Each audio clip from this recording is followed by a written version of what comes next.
நீங்கள் ஏதோ இந்த நாட்டிற்காக போராடியவர் போலவும், நீங்கள் ஏதோ இந்த சமூக புரட்சிக்காக வித்திட்டவர் போலவும்,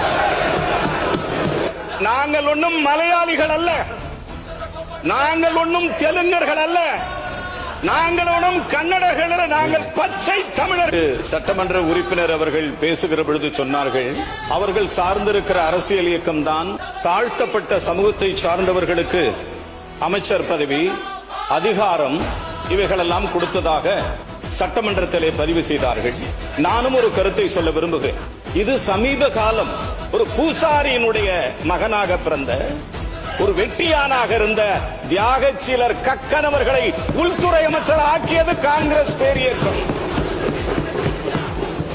ஆலயத்துக்குள் தாழ்த்தப்பட்டவன் நுழையக்கூடாது என்கிற மிகப்பெரிய வியாக்கியானங்கள் இருந்த காலகட்டத்தில் ஒரு சில பேர் கோயில் வாசலுக்கு முன்னால் தாழ்த்தப்பட்டவன் மீனாட்சி அம்மன் கோயிலுக்குள் போக வேண்டுமென்றால் மலச்சட்டியை கொண்டு அவன் தலையிலே அடிக்க வேண்டும் என்று மிகப்பெரிய வியாக்கியானங்கள் இருந்த காலகட்டத்தில் பரமேஸ்வரன், கக்கன் போன்ற தலைவர்களை காங்கிரஸ் பேரியக்கம் உருவாக்கி அதிகாரத்தை தந்தது. 2 அமைச்சர்கள் பக்கத்திலே உட்கார்ந்திருக்கிறோம், 2 பேரும் பட்டியலினத்தை சார்ந்தவர்கள். அதிசயம் என்ன தெரியுமா?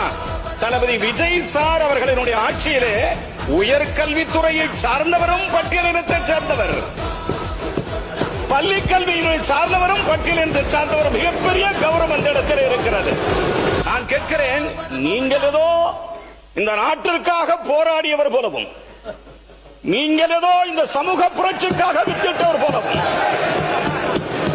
நாங்கள் ஒன்றும் மலையாளிகள் அல்ல, நாங்கள் ஒன்றும் தெலுங்கர்கள் அல்ல, நாங்கள் ஒன்றும் கன்னடர்கள், நாங்கள் பச்சை தமிழர்.